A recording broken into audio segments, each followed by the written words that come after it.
You are listening to the Hello Sport Podcast.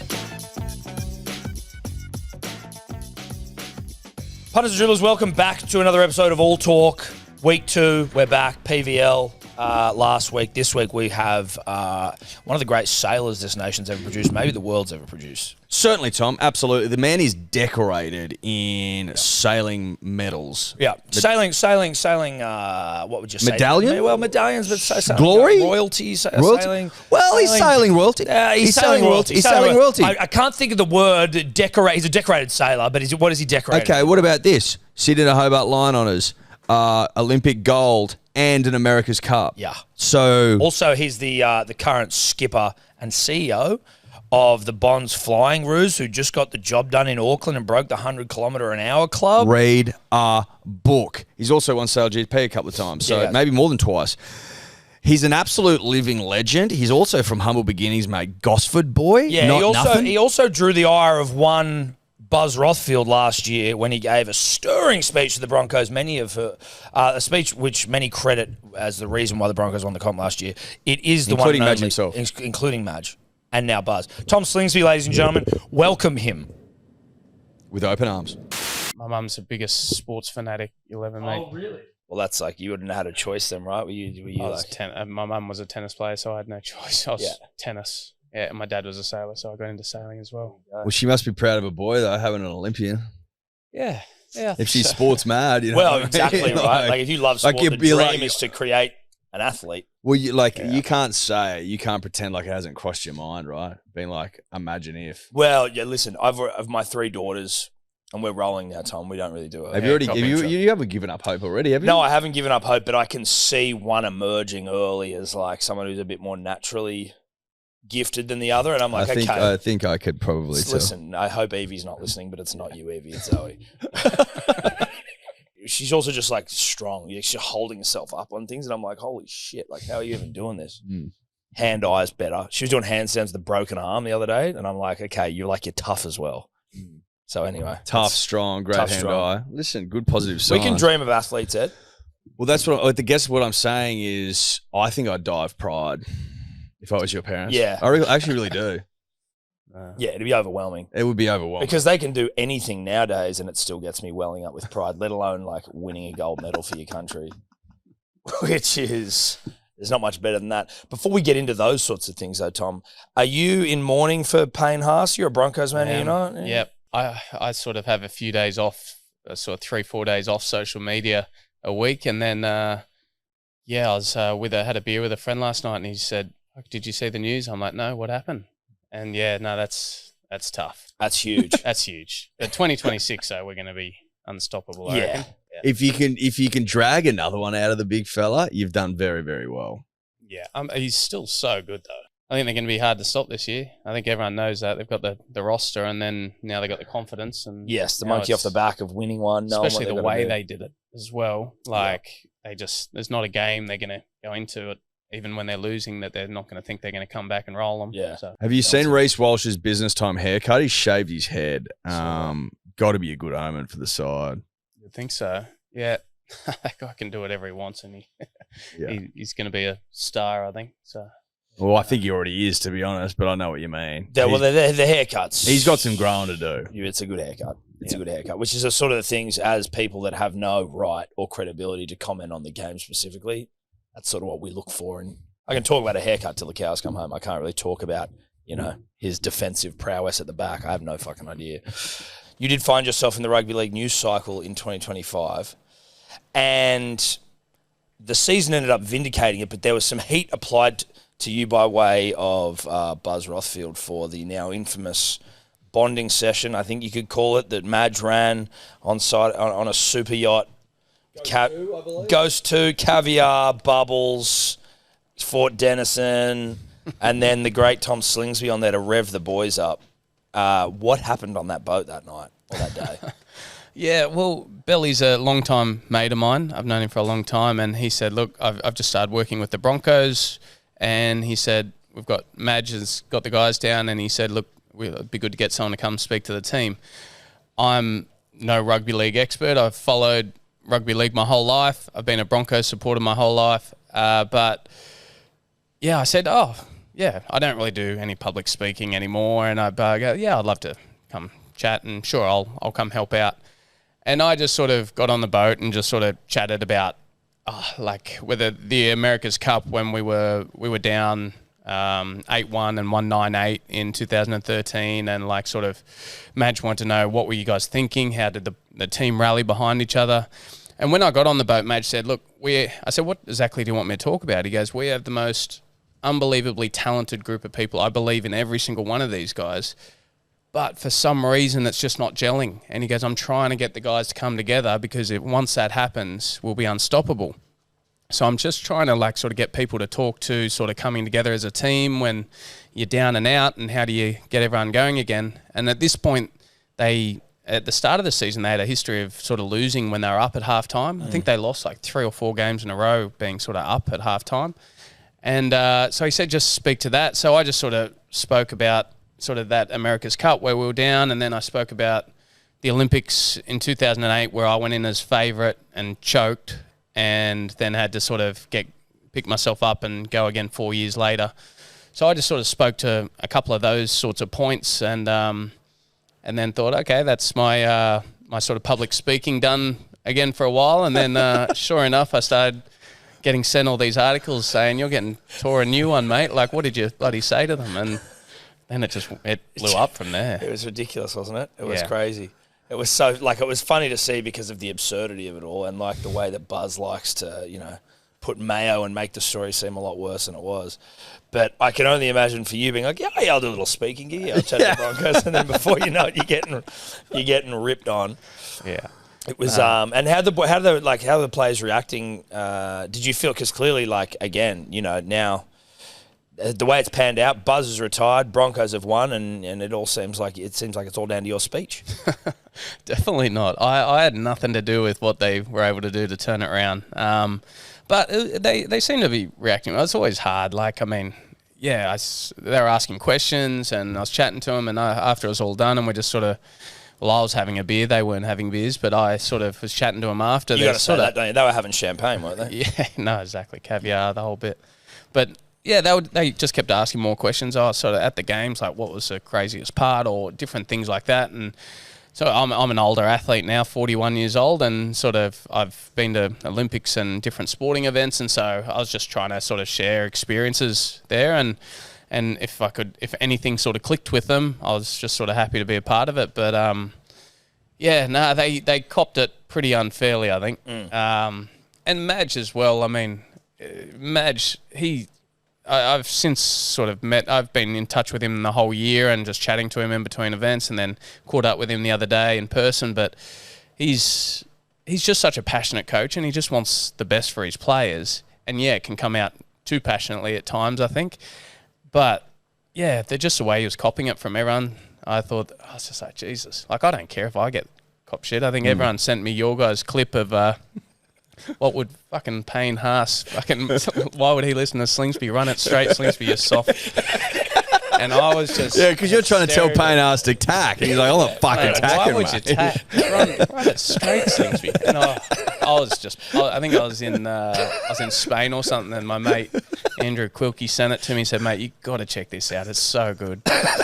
And I was just pissing myself off. I forget what we say. I forget too, but that sounds just about right. That sounds about right. Have you heard from Buzz in the aftermath? Has he No. And I mean, I'm a huge Buzz fan, and I was listening to a podcast the other day, and it's so sad that he's kind of the last of that brigade, and he's just not afraid to sort of say stuff, and it is a shame that he's gone. I think everyone's worse off for that, but I mean, sometimes you just don't agree with his opinions. No, yeah. It's like you love Buzz until you happen to find yourself in his sights. You're like, oh, fuck. Oh, no. That's exactly right. This is going to be fun. But, I mean, listen, from my perspective, it seems like you're a massive part of the reason the Broncos won. Have they given you anything? Were you given ring? Did you get a ring or a signed jersey, or a hug and a kiss from the team? Like, what? Anything? I did get a jersey with my name on it. Okay. I went out to the game the following night. Actually, after that, they invited me to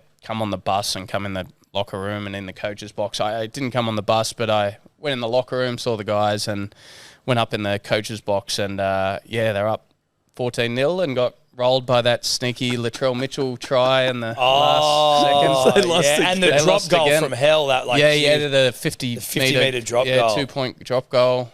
And so, I was next to Madge when all that was going down. How was that? That must have been a life experience. Yeah, I mean, as soon as we got in there, I remember a couple of the guys go, "Hey, look," and Madge even said, he goes, "Look, mate, I lose my cool. Just a heads up." But just roll with it. And I was going, mate, I'm a psycho on the water, so nothing's going to faze me. And I think they dropped the ball in the first set of 6, and he fucking just what the fuck was that? And then they've almost got a guy there, sort of just. It's almost like he's caddying him, making sure he doesn't smash a computer or something. And just like, hey, match, no. He just pulls a computer out of his way when he's on a bit of a rage. But then he sort of settles, calms, and then goes again. But fuck, that was a real bad loss. And after the chat I gave him, I'm like, oh, geez, I didn't help one bit. That didn't go great. What's it like in the box after that loss? Like, are you there till full time, or are you like, I'm going to sneak out? You're like, I'm going to get out of here before, I've got to confront you after this thing. Oh, just as a sports fan and actually more than a sports fan, sports psychology, I'm obsessed with the way people react, and I love just sort of watching people. Yeah. And, whether it's, for me, my all-time sports hero is probably Mick Fanning. And I used to just watch, I followed his story through the sort of highs and lows and the way he used to mentally prepare before racing and before going out and surfing. I love that. He used to just sort of, there's thousands of spectators around him, and he used to sit there and meditate on the beach in front of the waves with people, and he could block it all out. But I'm just obsessed with sports psychology, so I actually was super keen to get in the dressing rooms and just see people's, just the way they react. Do people run around smashing shit? Do they just go quiet? Do they want to sit by themselves? Do they act like, oh, it's just another game and just keep walking around? Because, I know how I react, and I'm just curious about other athletes, other high-level athletes. And Madge gave me the opportunity to come and watch, and so I was just sort of two eyes, 2 ears, and one mouth. Just how do you react? I get angry. Yeah. I'm renowned in sailing as having a hot temper and stuff. And I'm furious when I sort of get back to shore, but probably an hour or two later, I sort of calm down and apologise to someone on the team if I said something mean or wrong. Yeah. And I just say, sorry, guys, it's just me. I'm just hugely passionate.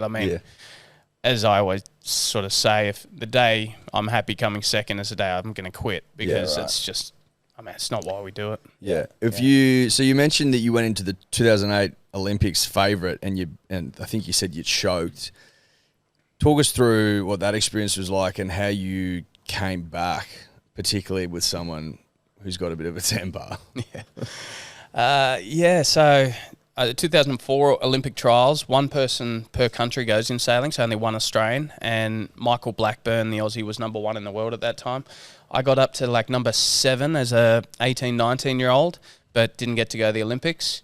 And so I came back, and by 2005, I think I was ranked number 1, and I sort of had a real big trial tussle with him. We were ranked number 1 and 2 going into those trials and Olympics, and we sort of went back and forth, and then eventually they couldn't separate us, and they had to vote on it with a panel, and I got given the nod just because I was... Had to vote? Yeah, so Is basically... that unusual? Usually you can separate people with results, but basically you set a criteria. Okay, if they come top 3 at the Worlds, they win a World Cup event, they do all these sorts of things, then you get put into criteria. But we were 1 and 2 in the world titles. We'd both won different World Cup events, and they're like, okay, they're both in the top tier. We're going to have to vote. And so they went to a vote, and they went with me. And he was sort of, I think he was about 36, 37 at the time, so he was just finishing. He won a bronze medal in Sydney. And so they went with me, and going into those games, I sort of had won 2 world titles back-to-back. I hadn't lost an event in 9 months. I was 22 years old. Anytime someone told me, you're going to lose, I sort of just burst through every barrier. That anytime someone told me you can't do it, I was... young, angry redhead from up at Gosford, and I was just like, fuck you. Yeah. You can't tell me what I can and can't do. And I was able to do it for so long, and then people at those Olympics sort of just, oh, you're not going to do it. And it's a long story, but the Olympics are in Beijing. There's fucking no wind in China, but they don't move the Olympics for a sailing event. So no wind means less weight in the boat is faster. So it was a battle, how much weight can you lose? I was sort of 87 kilos when I won the trials in March, and by August, first day racing, I was 73 kilos. Oh, wow. So 14 Are kilos. you sustainably losing that weight? Like, are you feeling okay at that weight, or do you feel like shit? So at about 77, 78 kilos, our team doctor said, you've got to stop. You're now burning into your muscle. Yeah. You've got no more fat to lose. And it's just, I was young and brash, and I was like, oh, bullshit, I can lose way more. Watch this. Oh, my God. And so I didn't do it the right way. My running loop was about a 26K loop. I'd do 5-6 days a week. Wow. And I'd get home, eat an apple, drink water, and go to sleep.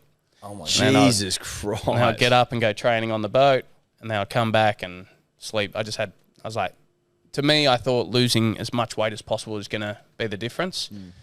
And long story short, I got quite sick before the Olympics. I got glandular fever the week before. I lost way too much weight where I just couldn't think and solve problems on the water. If I wasn't going quick in a lineup next to my competitor, I just was like, fuck, I don't know what to do. Usually I go, okay, I might try this or this and get the speed. Lost too much weight, and so I think Inside Sport had me in their magazine as people to bet your house on.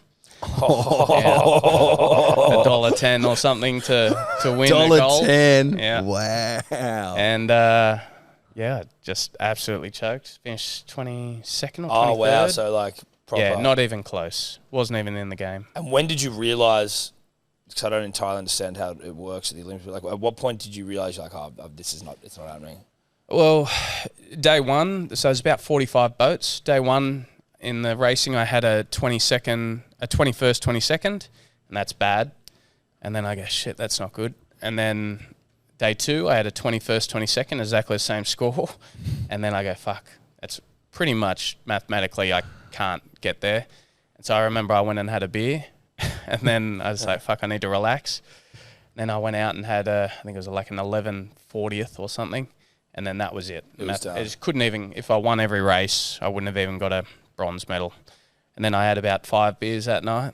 And then the next day, I think I had a lot more and go, okay, we're cooked here. And and then it was fucking hard when you dedicate your whole life to something. Like one track mind doesn't even begin to describe sort of what I had. Like, I just always thought that no one's going to stop me. I'm just going to go on my way. I'll take my gold medal and I'll go do something different. Wasn't the way. Before we get into the podcast today, just a quick shout out to our dear friends at Four Pines Japanese Lager. The footy is just around the corner, Edward. And if your fridge ain't stocked, then you're doing something wrong. Listen, I could sit here and say stock the fridge for round 1 or round 0, which is in Vegas, but I don't think that's accurate. I think you need to stock it now. Now. We've already had footy. We've already had 2 weekends of preseason. Do you know what I mean? Of trials. Stock the fridge.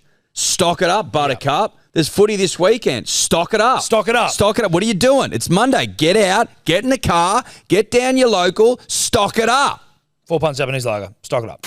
Punters and Dribblers, allow us a moment in this podcast transition to thank our friends at Ned's who help us greatly in our quest to be podcasters. Yes, sir. Yes, sirree, Bob. Now, I'm going to start things off. I've got my eye, Punters and Dribblers, off a successful 13-plus bet in Manly's game recently. I feel like I'm starting to tap in already into rugby league. World Cup Challenge, Hull versus Broncos. The line's 14.5. Hull lost to essentially like the Dubbo fucking, you know what I mean? Dubbo Sims, essentially. Like, really, really bottom, down the pecking order stuff. Hull come in very questionable. Broncos go over there, even if they're pissed the whole time, we'll cover that line. Take that and put it into what, Tom? I like Sean Strickland against Anthony Hernandez on Sunday. Now, Anthony Hernandez, it's a Strickland 315 head-to-head. Awkward fighter, as we said. Awkward fighter. Makes it like he's annoying to fight. He's a Terminator. His knees up, dude. He won't stop coming. Awkward fighter. Now, Anthony Hernandez, I don't truthfully know enough about. So if you want to roll your 14.5, was it? Yep. into a Strickland at 315, then feel free to do so. That's what I'll be doing. That's a great, mate. It's a great bet. It's a great bet. It's a great bet. And you do it all thanks to our dear friends at Ned's. Obviously, the odds are, as of time of recording, they may change, especially after a few people hear about what we're doing. Yes, sir. Yes, sir. What's gambling really costing you? For free and confidential support, call the number on the screen or visit the website. How long did it take you to come back mentally from that and to recommit? I didn't get back in the boat for I think it was about 7 or 8 months.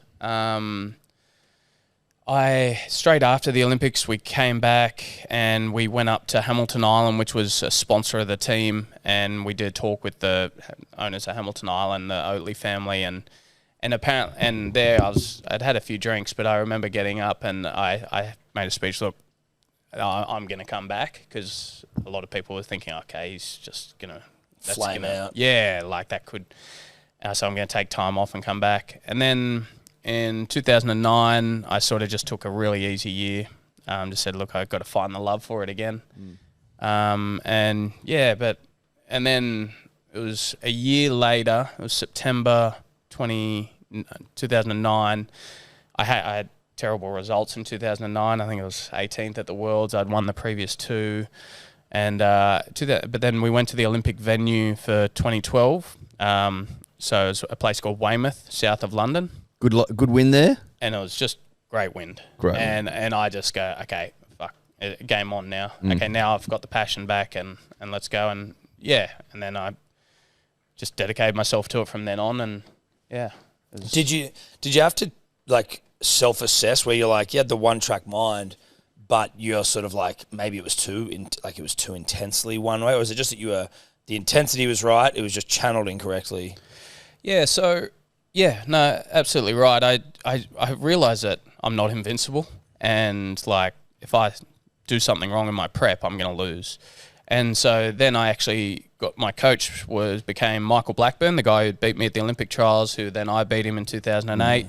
And so he went from sort of my rival, and then he became my coach. And he and I were polar opposites in racing. I was young, naturally talented, didn't have to eat right, didn't have to train right, but still got the results. He didn't have natural talent, but he worked his ass off. And so he started coaching me, and he just said, look, we're going to go through every single scenario here to make sure that nothing can go wrong in 2012. And then systematically, like literally we had checklists. Okay, we're going to improve your weakness is this. We're going to turn this into a strength. Once we did that, we'd move on. And that's sort of what we did for the next 3 years, and just systematically checked everything off. And so when we got to London 2012, we said, there's nothing that can pop up here that's going to be a shock to you. So. And how did the racing go in London? It went really well. I mean, obviously the result-wise, but I remember the first day, on the first day of racing, I came in and had a first and a second. Love that. And then, which is in sailing, that's a really good day. And then that seems like a good day in anyone's. Yeah. But then everyone, sort of all the media and stuff, are sort of saying, okay, you're the favourite before, you're going to choke again, and all this sort of stuff. And even my rivals are like, yeah, he choked last time, he's going to choke again, and all this. Fucking hell, I didn't realise that with the high stakes sailing there was a lot of shit talk like that. I think it's like any sport, it just doesn't get the same publicity. Yeah. I mean, and I'm a person who does this stuff because I love the psychology of it all. I love just going and saying something that's going to rattle people and then just walking off and seeing what they do. But it's, but again, I said Mick Fanning is like a huge sports hero of mine, and a mantra I used, was out of his book in that time, was sometimes when a man embarks on a mission, he can become impossible to stop. And I use that every single day. I was like, okay, it doesn't matter what. To me, that took it out of the hands of my competitors. It's not about you, it's about me. And if I do what I know I can do, you won't stop me. And that sort of gets you waking up every day. You don't worry about what my British rival or my Swedish rival or whatever. I don't give a shit. If I do what I know I can do, I'm going to be impossible to stop. And that was something every single day. Even before a race, I'm just sitting there just going, no one's going to stop you here. Try and stop me. And and those Olympics sort of went perfectly, and I sort of got my sort of payback for 4 years earlier and was able to sort of move on with the rest of my career after that. Did you find at any moment during the racing in that Olympic campaign that the doubt was close to setting in, or were you just like absolute resolution? And No, I did. If you look at my results, so it's about it's a 10 race series and then a final race, and by about race 6, I was starting to get wonky results, and then I think it was race 7 and 8 for the first time in the event I lost the lead, and I went to second place to a guy from Cyprus, and I had a bad day that day, and then I was like, oh my God, like you're going to lead 4 out of 5 days and then lose it, like, and I had the doubt come in, and then I don't know, it's kind of like, it's almost like mental training kicked back in and just like, nah. So you won on the final day? Yeah, on the next day, races 9 and 10 before the final race, I went out and won both races. Okay. And got a big lead.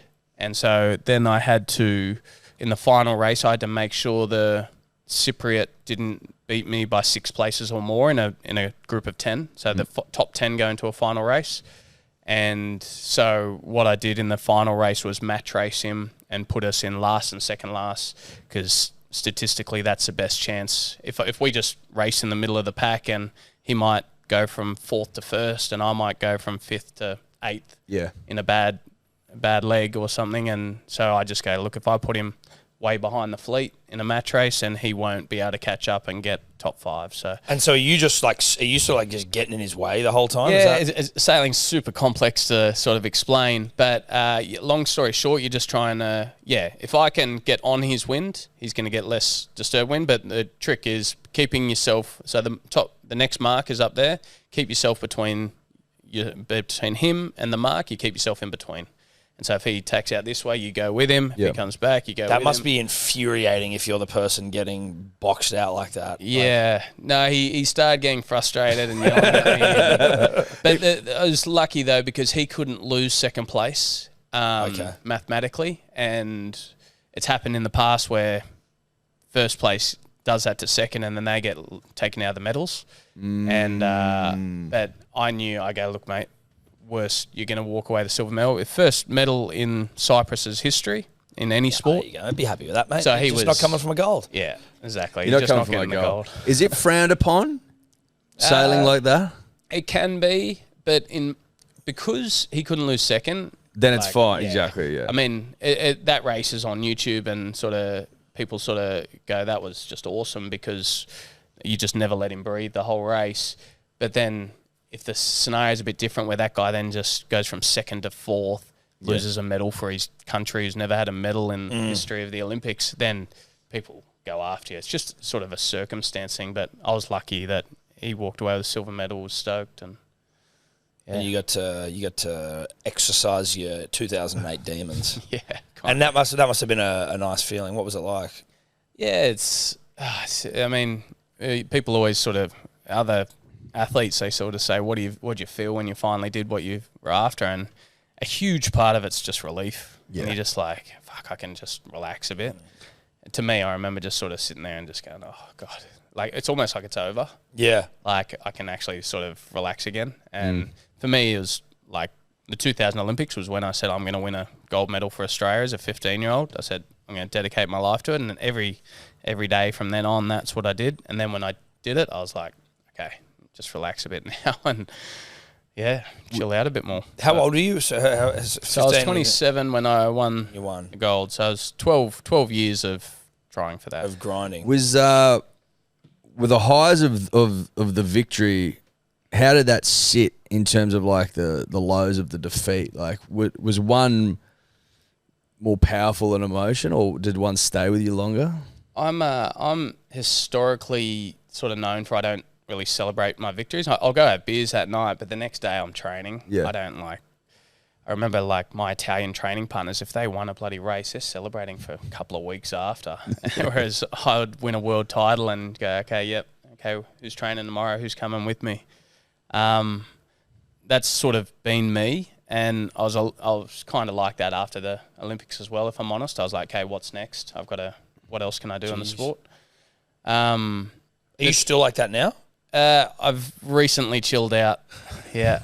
I don't know if it's my wife sort of saying, look, you gotta relax a bit, or having kids, but my wife just sort of said to me, look, you're so successful. Like, when are you gonna like sit back and enjoy it? And I said, I'll do that when I retire.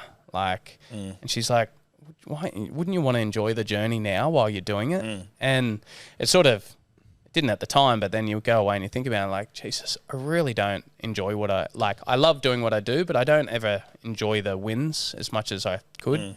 And that's not going out on the piss for a week after. It's more just sort of a self thing where you just go, fuck, nice work. Like, I don't think I've ever given myself a pat on the back. It's just like, okay, even when I win, I'm like, okay, I could have won by further if I didn't mess this up. Right. I'm just sort of like got a analytical mind, and it's just every mistake I make, I like remember and I go, okay, how do I fix that problem? It's like less emotion, more sort of analytical, I guess. Yeah. Have you always been that way? Yeah. Or is that been sharpened, that sort of mindset been refined over time? Or can you trace that all the way back to your when junior you're 15? side? Yeah, always. I mean, I remember even not a bit, the Olympics too, but like winning a world title and stuff. You cross the line and there's press boats and they're like, give us a, and it's like, oh yeah, thank you, cheers. And like and then other people are there just like champagne, jumping, backflipping off the boats, like got their flag over them. And I remember I'm always like having to sort of force myself, like, oh, give them something. Like, I'm like, hey everyone, yay. I'm happy. I'm happy. Yeah, but it's just, I've never been like emotional that much in the wins or anything like that. You said before your mum's obsessed with sport. Your dad was a sailor. Your mum's a tennis player. Were they high level in what? No, not Just professional or anything. My mum just loved tennis and just played like locally, and my dad did like, I think he did nine Sydney Hobarts, and he did a lot of delivering of really good race boats around the world, and he's a sailor his whole life, but nothing at the super high level. No. Have you got siblings? Yeah, I've got twin sisters, older sisters. Oh, okay, right. So you're the youngest. Yeah. Slightly, don't know who said it before, but usually like you see like a lot of like footballers are like the youngest brother, and they just would get beat up on by their older siblings, and like that was what sort of created which obviously isn't entirely the same in your instance, but was something about your upbringing foster that competitive drive that you have? Yeah, my older sister Alana, when I was young, so we played tennis and sailing, and I was always going to be a tennis player was the whole thing. She was better than me at tennis. She's 2.5 years older. She was better than me in tennis until, I don't know, for quite a long time. And so I was always just trying to beat her. And then when I go, okay, I want to dedicate myself to sailing at 15 years old, she was ranked number 6 in the world in the women's, in the women's laser class. And she was better than me there. So I always had someone to train with. So we'd get up, and after I quit tennis, I used to train before school, after school, and then I just go, okay, well, it's natural. Now I want to be a sailor to use that work ethic. And so we would get up at 5 o'clock and go training before school and out sailing, and then finish school and go training together. And we were training partners for a few years. And yeah, so I always had someone there to like improve me. Yeah. And like share the obsession with and bounce off. Yeah. And we'd just come home, and then me, Alana, and Dad would just sit there and talk about what we can do better and how to get better. And yeah. You said before that you always had a lot of natural ability. What does that mean in sailing terms for the dum-dums at home like Tom and I? It's sailing is such a hard sport to explain. I mean, there's a level of sort of fitness and athletic ability, but the way I sort of explain a good sailor is I watched a thing the other day, and it was about Tom Brady, and they're like, okay, and it was about he was the slowest person to run the 60-yard dash. He threw the ball less distance than the others. He was a bit of a scrawny guy. He didn't have athletic ability, and then he went on to become the GOAT. And it's because of his ability to read plays. And I saw this thing with him where he was sort of saying, like, I can understand the way the game's moving. And so as the ball gets hiked to him, he sort of could see out that side that the attacker's just getting past his defender. And so he goes, okay, that takes out that side of the field for me.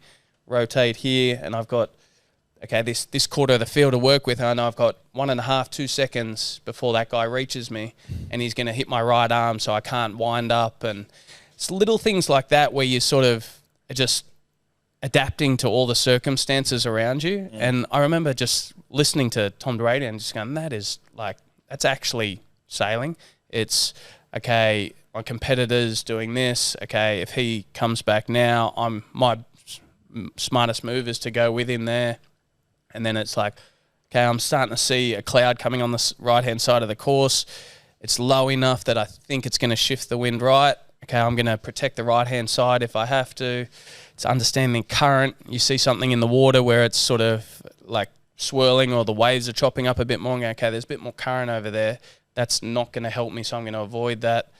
And then it's like the game of chess with your competitors, just making sure you're sort of always doing the highest probability move.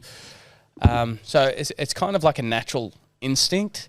And this doesn't really help anyone because they go, okay, like when a young kid comes and says, how can I get better? It's like, okay, well, I just say train your ass off. Yeah. But sailing has a real aspect of like a natural skill to it. Yes. I know people who trained harder than me, worked their ass off, and they just couldn't get in the top 30, 40 in the world, and they did everything right, but they just didn't have that sort of natural ability. And like, I guess that's fascinating. The more time you're really out there though as well, like obviously you've got the natural ability, but the ability to see all of the different elements or observe all the different elements and then make decisions based on those is something you just have or you don't. Yeah, kind of. I mean, especially now in the racing we do now, this really fast racing, hydrofoil racing of SailGP, you've got split seconds to make a decision. So a scenario might change where you're like, okay, this boat here has done something you weren't predicting. Okay, what do we do? Do we go with them or let them go? And you've probably got a second to make that call, and you make the wrong one, and that boat overtakes you, and it sort of escalates from there. But then, yeah, so it's just now the sport is totally different to what I grew up and did at the Olympics. It's just the boats are 10 times faster than what I race, and it's like a sort of high-paced, quick decision-making, 8-minute races now. The Olympics, I'll do a 1 hour 20 race. Are they only 8 minutes? Is that target time is 8 minutes for the winner of a race? Yeah. And how long SailGP go? It hasn't been around for very long, has it? No, it was a startup in 2019, and so we're now, and then we missed the COVID year, so we're now in season 6. Yeah, so it's taken off. Yeah, it's really changed our sport. So the America's Cup got into hydrofoiling about 2012. The boats started hydrofoiling, and then so that's when they come out of the water? Yeah. So basically the boats were able to build enough speed that people realised that you put a foil underneath which has like a vertical lift aspect, and the boats can sort of displace all their weight and come out of the water. And then once they're out of the water, they lose all the wetted drag of the hull, and it's just sitting on hydrofoils, and the boat goes faster and faster. And when you're dealing with wind, so say there's 10 knots of wind, and then you're doing 10 knots of boat speed, you're sort of feeling 20 knots, but then when the boat pops out of the water and the boat starts going 30 knots, you're now feeling 40 knots of wind. Yep. So you've now got more power. So as you go faster, you get more power and more power and more power sort of thing. So the boats just started going faster and faster, and now we're sort of 13 years on from when hydrofoiling started at the America's Cup level, and the boats are just super fast, super efficient, and really manoeuvrable. They allowed us to go into places like Sydney Harbour, amazing venues around the world. We race on the Hudson River in New York.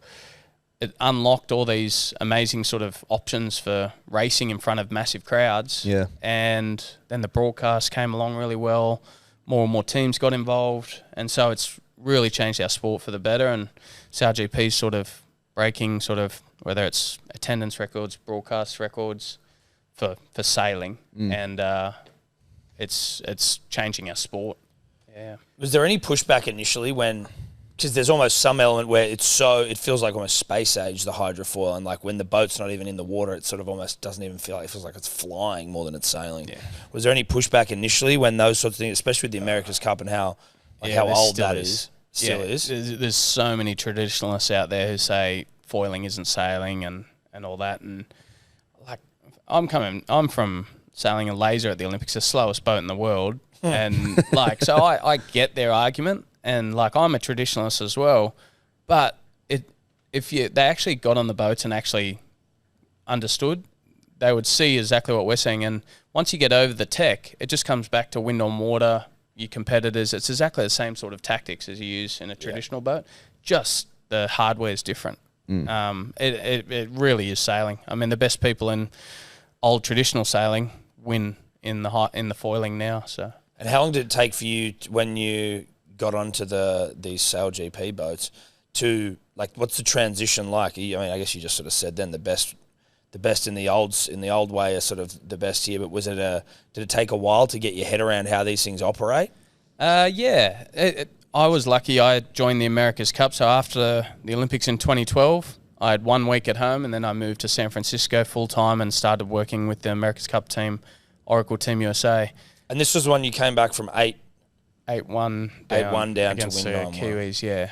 And you were racing with the American team? Yep. Okay. So it's sort of a gun for hire now. Has it always been like that, or has it changed? Yeah, it's whoever wins the America's Cup, this is what makes it unique and the oldest sporting trophy in the world. Whoever wins it writes the rules for the next one. Okay. But if you write a set of rules that is so biased towards you, no one will enter.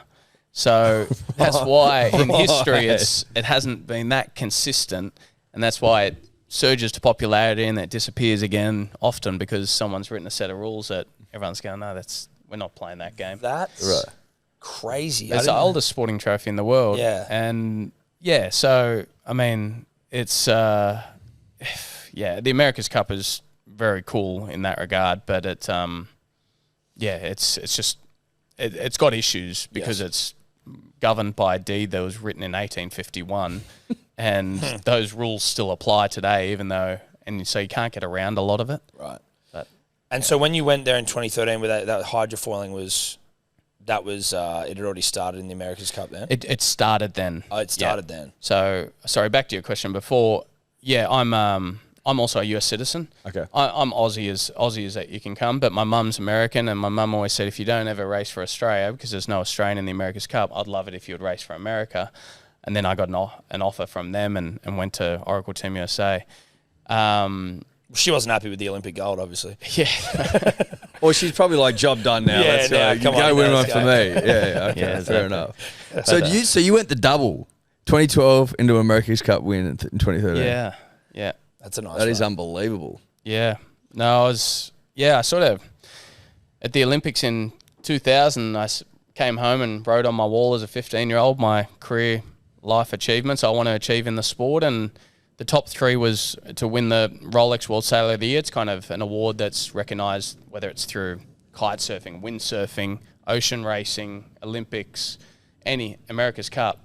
They nominate one person as World Sailor of the Year, so that was one of them, which I was lucky enough to win in 2010. And then it was the Olympic gold medal, and then it was win the America's Cup. And in the space of 3 years, I didn't have any of them. And then 3 years later, I had them all, which I thought would sort of take a long time. And I was just like, holy shit, like I've got all three things I wanted to do, and now I'm not sure what I want to do. That's amazing. Yeah. And so what was your role on the boat in 2013? 2013, I was a strategist grinder. Okay. So the driver of the boat was Jimmy Spittle, another Aussie. Heard of Jimmy. Hired gun. But yeah, there wasn't much of a nationality rule back then, so there was a mix of Americans and other people.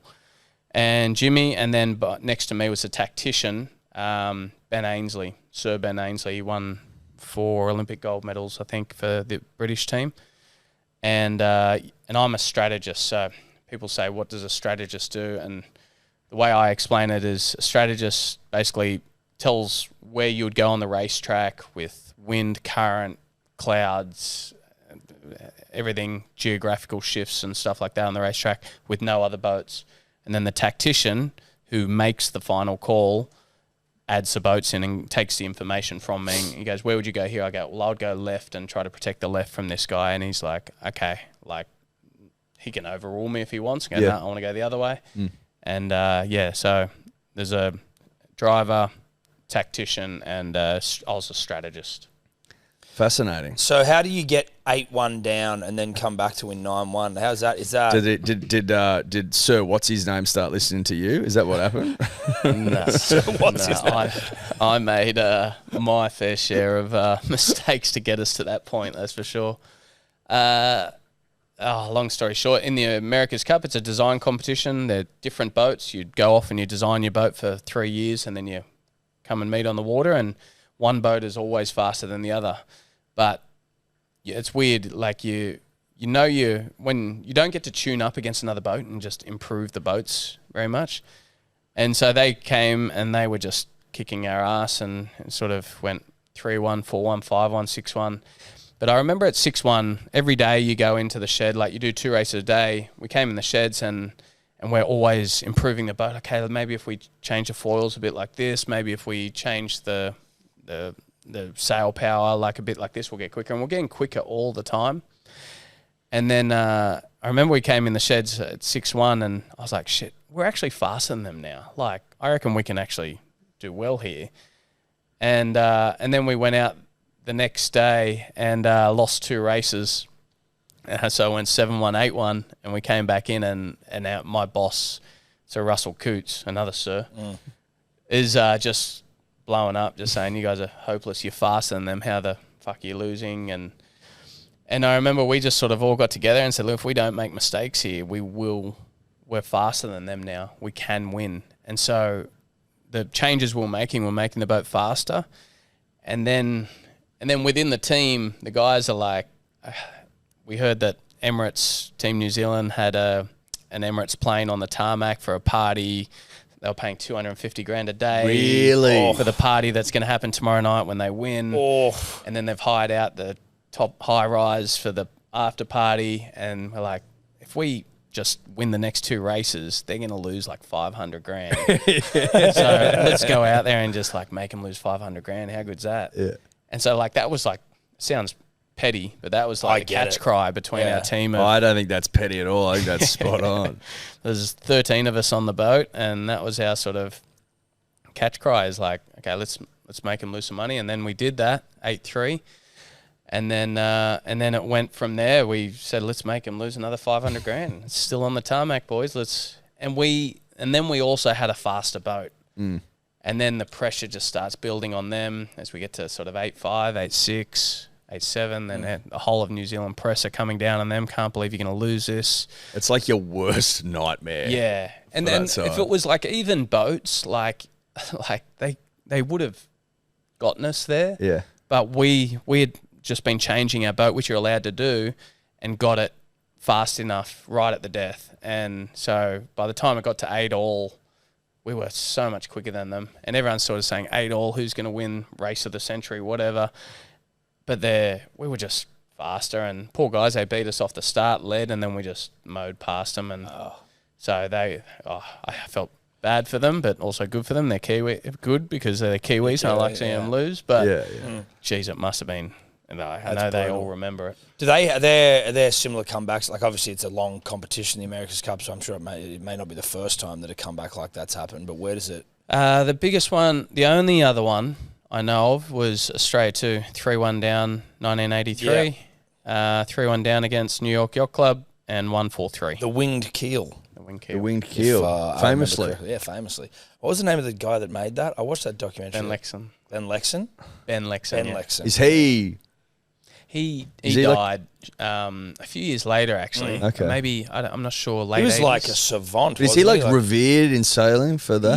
Yeah. I mean, back in that generation, my dad and stuff talk about him like he's, just this eccentric, brilliant mind. John Bertrand has helped me with my sport a bit in my career, and I've sailed with him a bit, and he talks about Ben, he's just like, he just couldn't be tamed by, okay, you've got to do it this way and this. Right. He got the idea of the wing keel off watching a seagull. He's just sitting there watching a seagull go around, and the way it sort of was able to maneuver and stuff. And he goes, I think we could use something like that for this. And he drew up designs and came up with this thing that changed the sport. Where does the foil sit alongside that in terms of progressing and it would evolution have of the been much more, I guess. Foiling happened on small boats. Yep. Back in the early 2000s, and moths, and there's types of boats called moths. They're little boats, but they weigh like 30 kilos, and so they pop up on foils and go. In the America's Cup, Team New Zealand developed the foiling aspect, and I think it would be sort of, their story would be legendary if they had won that America's Cup, because they developed it and we saw them. I remember I saw the first photo of this 72-foot catamaran, this massive boat, foiling down in Auckland Harbour, and all our team are like, it's not real, that's photoshopped, it can't be real. And then we got a call from a guy, Murray Jones, who was down there watching him. He said, guys, it's real. They've figured out how to foil. Like, we were able to foil, but would crash. Right. We'd go for like 5 seconds and bang. Yeah. They figured out how to foil stably for long periods of time. And it was amazing what they did. I think it would be a much bigger story in sailing if they just sort of swept us 9-1. But because it's sort of, we ended up copying them and adapting and building on it, we won 9-8, and so they go, well, the Kiwis developed it, but they still lost the cup. Yeah. If they developed foiling and then won that cup easily, they would have gone, that's... Well, they couldn't do what Australia 2 did, is basically what we're saying. Yeah. They didn't have that Exactly. moment. Well, they didn't have the mongrel. No. Punters and Dribblers, this episode brought to you by our good friends at Good Day. Now, hold the phone. If you live in Wollongong, we are coming down to you. Run Havoc, Friday morning, 6 a.m, 5Ks, 5 of the best, free smoothies, free electrolytes, and free multivitamins. Your friends Tom and Eddie coming down, Wollongong. Thanks to our good friends at Run Havoc. Where are we starting off? At the store? At Run Havoc store. At Run Havoc store in Wollongong. 5Ks, very simple. You can even meet our Raptors. Come down to meet our Raptors. Come down and meet me and Tom and our Raptors. Yep. Because we're going to be feeling ourselves. Don't worry about that. It's also Fit Feb. I don't know if that's what we call it, but that's what I'm calling it. Yeah, I don't mind 4 it. sessions every week, 10,000 steps on days off. We're getting after it. I haven't had a lick of alcohol. I went out for dinner on the weekend, didn't touch it. I had a heaps normal. I had a heaps normal at the Nelson yesterday. I'm off it. I'm off alcohol for the month. Know this, I'm ribbon and tearing in March, but right now it's all about fitness. Get down, run with us. Let's have a good time. Look after your nutritional health. Go to begoodhealth.com.au. Use code DRIBBLERS for 10% off. Pair it with a subscription, 20% off. Make smart decisions. Set up your year. Set up your year. Set up your year. Before we get into a bit more of SailGP, I believe this is also, I mean, you've probably done a few sitting at Hobarts, but I was just reading about one earlier. Doing me research in that, Tom. 2013 Super Perpetual Loyal. In the city of Hobart, and you were racing with Carl Stefanovic, Phil Waugh, Jude Bolton, Larry Emder, who's who of Australians. Australians. Yeah. But, like, I was interested to know what it's like to have to sail in, like, an important competitive race with celebrities, and, like, what in God's name do they do on there? Like, do they contribute a single... What's Larry Emder doing, respectfully? Respectfully. And do you still kick them off when you get out their heads and they got their little fucking life jackets on? Do you got to shift these pricks all the way down just there? Just a camera people who jump off. But no, they came all the way to Hobart. So the Loyal... Anthony Bell set up this Perpetual Loyal boat, and the Loyal Foundation. It raises money for charity for sick children, and they raise a lot of money each year. And the way he was able to sort of do that was to have celebrities on board, and their story. Hey, Carl saying, I'm doing the Hobart race this year, promoting the race, promoting the boat, promoting the foundation. And so we would take about 6 celebrities each year. I think I did about 5 with Loyal. And, honestly, they were hilarious. But it's a 100-foot boat, so you can fit them. You can stow them away. Yeah, we used to take shit. We would sail with about 18 sailors, and then we'd have about 5 or 6 celebrities on board. Okay. Other teams probably in the 100-foot category probably race with about 20. We always race with more people and just go, look, it's a reason we're able to do this is because they're promoting and the sponsors are loving it and all that. So, but God, they got sick. And I was going to say, I bet. Like, we went out fishing the other day. We went out the heads. Just like out the heads for like half a second. I was just thinking going, if you were out here for days, I'd be a mess. I don't get seasick on yachts, but I get so seasick if I go deep sea fishing. I worked on a tuna fishing boat a few times when I was young and scratching for money, and I'd be out there for 12 days, and I was sick. 12 days on tuna fishing boats? Yeah, it's the worst thing. Long line tuna fishing boats off Port Stephens, and 12 days? Yuck, mate. Why would you sign up sick. for that? And then, well, I was a sailor, and I never got seasick, so you were and like, I thought I'll be fine. But then the smell of bloody fish and oil and the rock of a powerboat.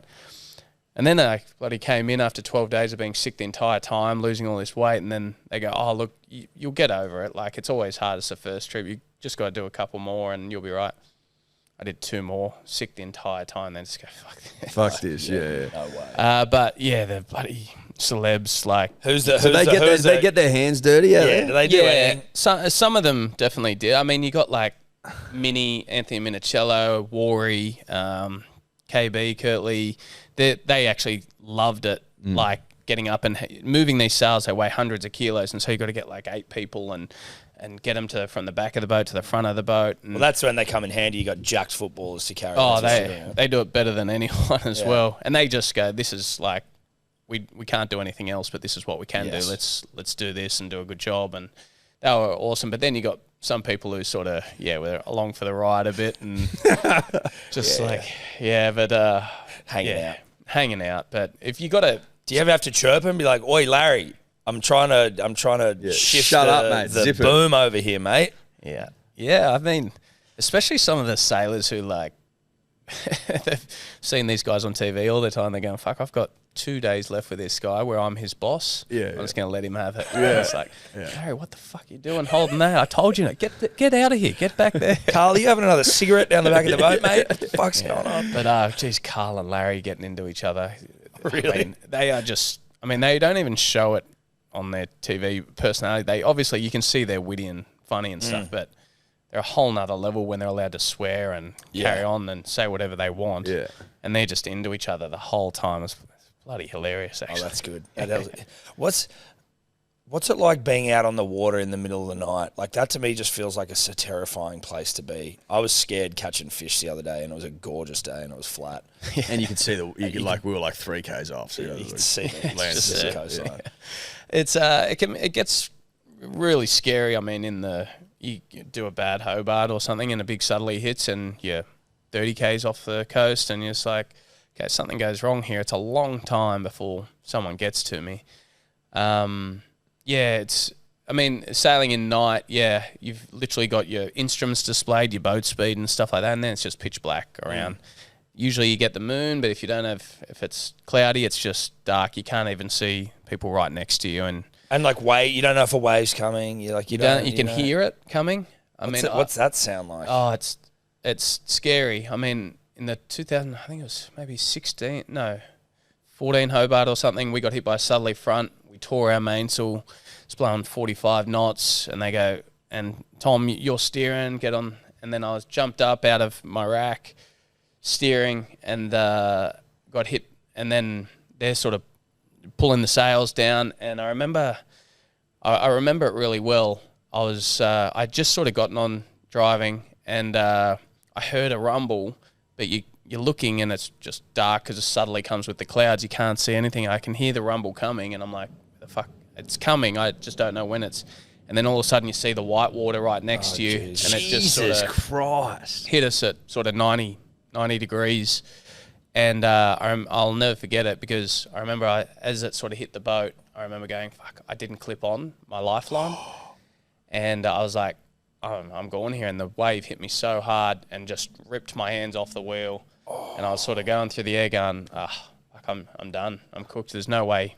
Once you're in the water in those conditions, you're never going to get found, sort of thing. You can't even control the boat. Christ. And then all of a sudden, as I was sort of going through the air, my lifeline kicked and hit. And a guy I've grown up, Grant Simmer, he's like a mentor to me, realised about 5 seconds before the wave hit that I hadn't clipped on, and he was behind me and just clipped me on without me knowing. And that wave hit. Anyway, where I was going with that is I've had neck surgery. That wave crushed a couple of discs in my neck, and I've got sort of metal discs in my neck now. Oh, wow. From that wave. So like it's full on out there, and when you get hit by you're dealing with Mother Nature. When you get hit by a storm, it just like there's nothing. You're just a passenger. You just do your best to sort of stay safe and keep everyone safe around you. And in those storms, especially when you've got celebrities on board, you're just like, fuck, like you're not only worrying about yourself. Don't kill Larry Ender.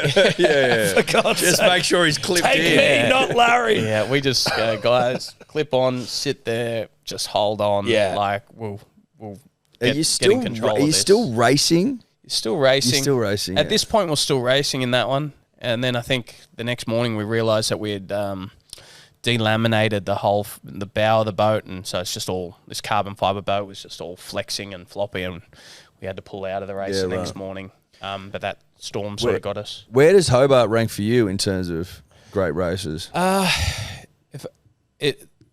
in Hobart is like it's one of the ultimate tests in sailing, and I love it, but it's not. I don't enjoy it. Like I do it. I did it. What's that mean? I'm a short course racer. I love I don't like going to ocean for days on end. I get bored shitless. As soon as I can't see another boat, and in the ocean you're like racing a boat and then they split out the other way and it's like, okay, he's over there somewhere. As soon as I can't see the other boat, I just like, okay, like I prefer not.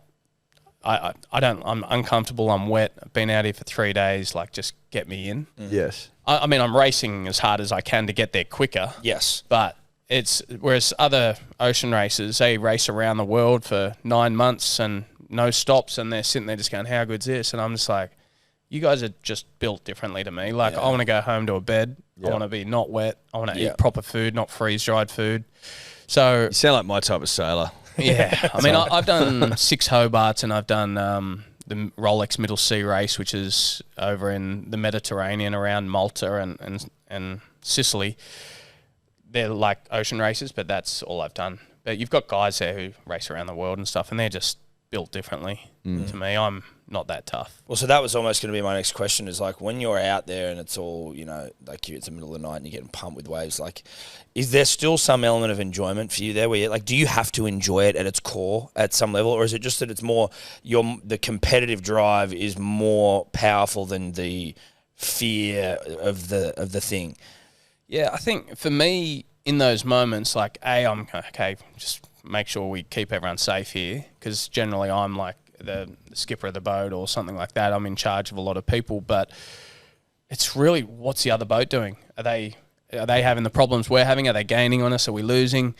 And so I'm just so competitive that I'm just like, fuck, we've probably just lost like a mile to them here with this torn mainsail. Like, that's how are we going to get that back? And I'm just so competitive when I'm on the water. But yeah, as I said, as soon as people disappear, like I can't see the other boat, I'm just like, oh, fuck. Like, this isn't for me. I want to be racing where I can see everyone. In the action. You want to be in the harbour. Yeah, the harbour. You want to be in the harbour, which is coming up in about 3 weeks' time, I believe. 28th of Feb and the 1st of March. Yep. You're on the Flying Roo, Australian boat. Skipper. Bond's Flying Roo, I believe. Yes. The skipper. Well, let's get it. Recently purchased by Hugh Jackman and Ryan Reynolds, I believe. So also known as Wolverine and Deadpool. Also known as like superheroes. Yeah. Ryan Reynolds seems to be on one of the great heaters of all time. Wrexham doing well, looking at potentially another promotion. Has he passed that good juju onto the boat? Yeah. I mean, yeah, we didn't win last year. They bought the team last year and we didn't win. Okay. So I've got to say maybe there's a year delay. Yeah, maybe. Maybe it's a delayed. But, yeah, I mean, it's a bit of a pinch myself moment when you get a call from Ryan Reynolds and his team saying, hey, we want to buy your team. And before that, I've watched all the Wrexham series and stuff, and then all of a sudden you get a call from them saying, we want to do the same sort of thing with your team. And then he goes, oh, we're also bringing on Hugh to be an owner and to be a part of it all, and it's pretty cool. Yeah, it's very cool. I mean, sailing doesn't have this sort of stuff happen to it. I mean, soccer and all that, or they get all the celebrity owners and stuff, but this is pretty big for our sport, and yeah, no, it's really cool. I've met the guys a few times, and they're just great guys, and yeah, it's exciting for the plans they have for the team. It's just not only going to change our team, but our sport. Yeah. Pretty cool. And in the context of the sport generally, is there anyone else, like, are there any other teams that are owned by Yeah. big dogs? Yeah, Kylian Mbappe is a big owner of the French team.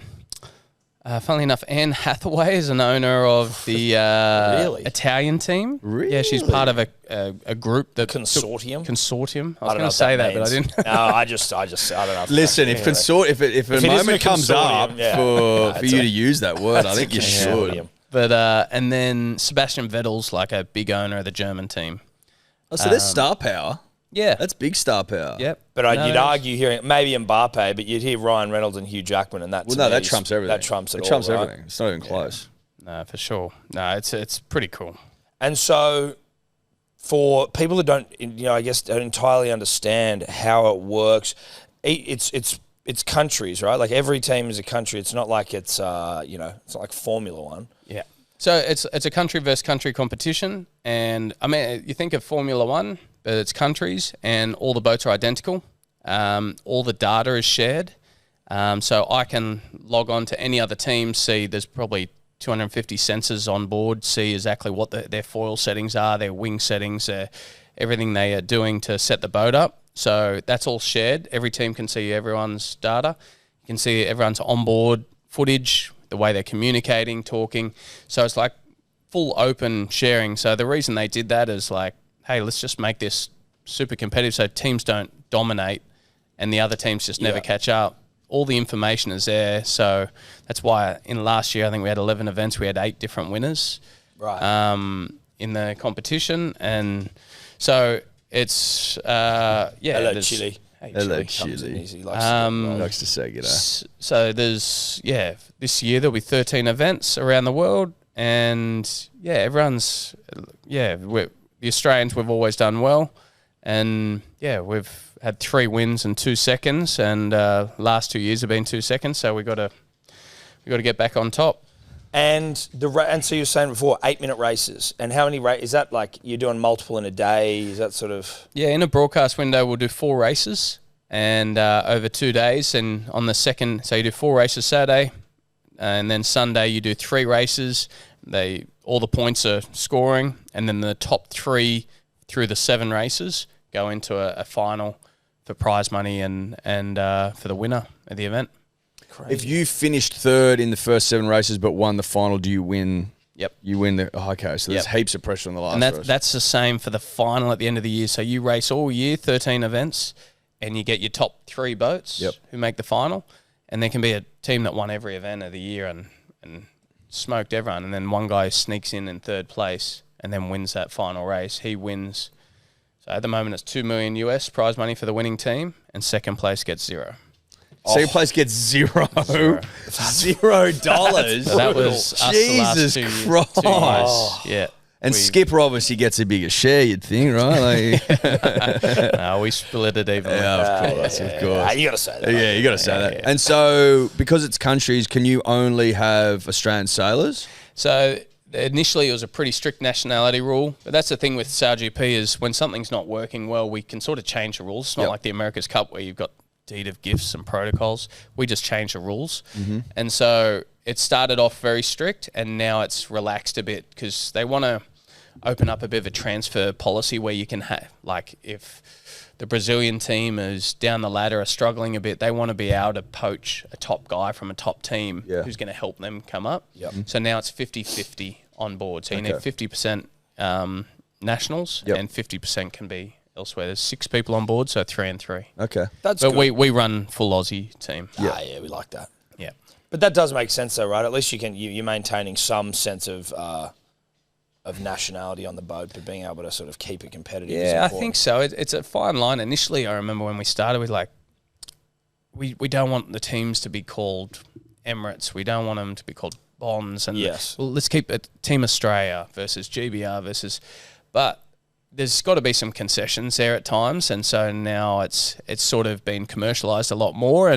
But as long as we keep the national aspect of it, I think that's anyone gets behind their country sort of thing, and it just brings an emotional element in for people watching. They go, okay, I'm an American, I want to come watch, and I'm going to cheer for the US team. So How fast are you were speaking in knots before, and this may shock you, Tom. I have no concept of what a knot is in terms of how it relates to kilometres per hour. But, like, how quick are they going? They look like they're flying. Well, what is a knot versus a kilometre? I thought a knot was when they used to literally tie ropes. Well, they did tie knots and ropes, and they'd drop it out yeah, they did, but that's not what I asked. They don't do that anymore, do they?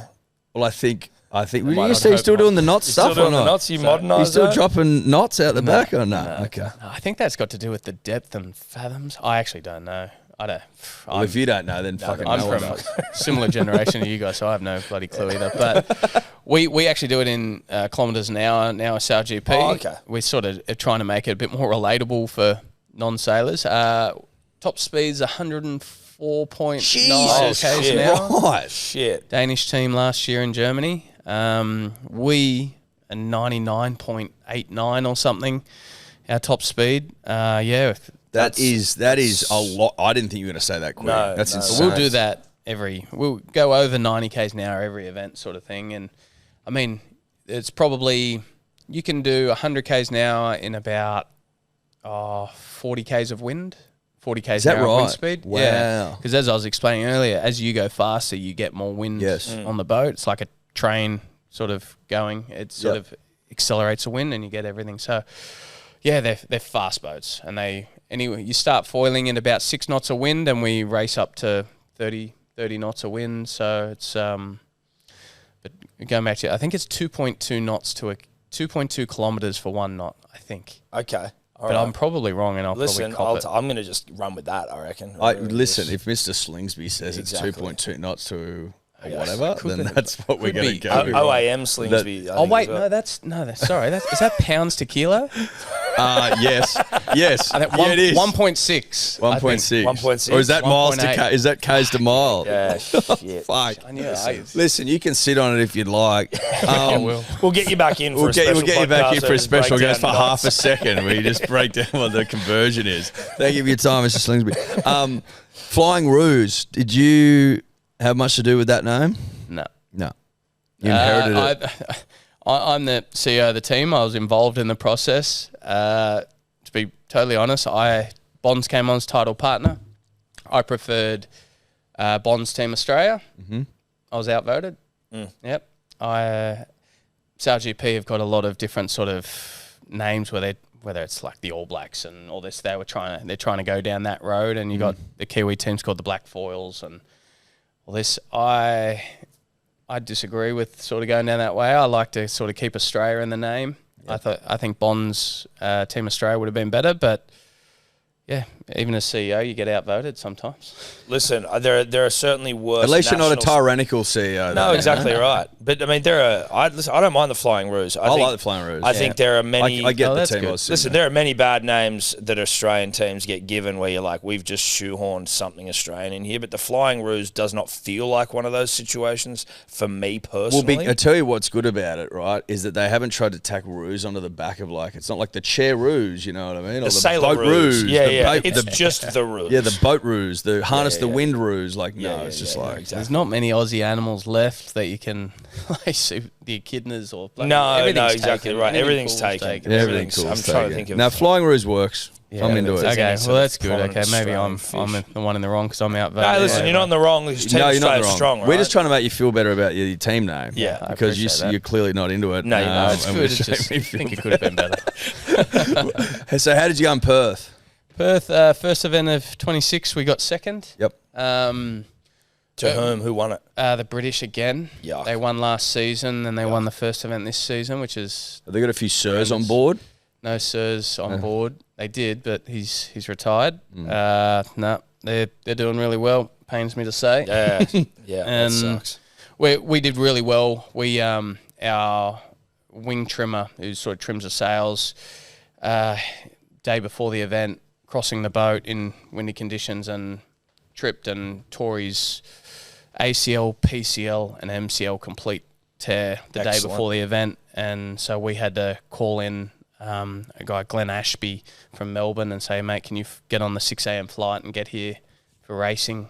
And he did, and so usually if you lose your wing trimmer a day before the event, you're going to come the last couple, but we did really well and got a second. So Glenn was awesome in that. And then what is a wing trimmer exactly? Like, what are they doing? So our sails aren't normal sails. They're like aeroplane wings. And we can control the camber of the wing, the twist of the wing. And so as it gets windier, you depower. And as it gets lighter, you power up. And basically, it's like an aeroplane wing, how you see them coming into land, and they add the wing out the back, and they add camber to the wing, and that just sort of powers it all up to sort of slow it up. Same thing with us. We can sort of change the shape of the wing, and if we need power, you can power it up. If you need to depower, you can too. And so they're sort of in charge of the boat speed. If they sort of do a good job trimming there, the boat will go pretty quick. And then we've also got a flight controller who controls the boat out of the water with the hydrofoils. Very technical that stuff. Is technical stuff. You said before the sports psychologist in you likes to sometimes just like give someone shit and walk away. Is there anything that you're thinking about saying to the Brits in a couple of weeks' time? Like any little sledges to get under their skin? Obviously, there's some obvious ones around the Ashes, 4-1, anything like that. No, I gave that after we lost that day. I said, well, they beat us here, but we won the Ashes. And they're all just going, you see all the comments, everyone blowing up at you, just like, you should be winning, you should be concentrating on yourself. Chill out, we just lost, I'm just trying to make something. No, but I'm open to advice, what I should do. Listen, I mean, their teeth's obviously, they're very like simple tropes about British teeth and about obviously the cricket. I mean, obviously the advent of the veneer has meant that their access to better teeth. Well, they can They've hide got more it. confidence now. They can hide their true selves, right? Exactly. Listen, I reckon there might be a few comments. We might flick you some DMs. We'll flick you some DMs. Perfect. And get you fired up. Take it. Thanks for coming on, mate. It's been lovely to meet you. We've got to play golf soon as well. We're fucking terrible though. Like, just so you know, mate. I heard you guys talk about people who don't usually work normal hours. I do an event for 5 days, come home, and I'm just sort of hanging out. And perfect. All right. Well, let's play around. I'm looking for people who, during the week want to go play golf, which there aren't that many. No. Well, listen, you got two here. We're, again, terrible, but that's... No, but you just let us know when you want to play and we'll make it happen. 100%. Super keen. Let's Beautiful. do it. All right. Thanks, Tom. And so the 28th and the 1st. 28th of February, 1st Saturday, of and then the 1st of March, which is the Sunday. Yep. Sydney Harbour. Get around it. We're on the boat Saturday. We're on the boat Saturday. Rugby league on Sunday, so it's going to be one of the great weekends of all time. It is. Yeah, how's your dry stretch going to go? Oh, well, I've told you we're breaking it on the 28th. It's just confirmed. Yeah. Well, no, that's we're breaking on the 28th. And well, no, we may as well just put it out there now. Yeah. On the 28th, it's broken. Sure. I don't give a shit what you say. What am I going to do? We're going to go watch the Flying Roos pound the Brits, and I might have a Chardonnay or two. Oh, yeah, maybe some bubbles. You sue me, you know what I mean? Caviar. Yeah, I want to get the bloody Madge, the Broncos treatment. Come and give us a rev up. Yeah. Wine dine. Anyway, mate, it was lovely to meet you. Thanks for coming on. Thanks, Tom. Good on you, mate. Cheers. Could you two just not talk anymore?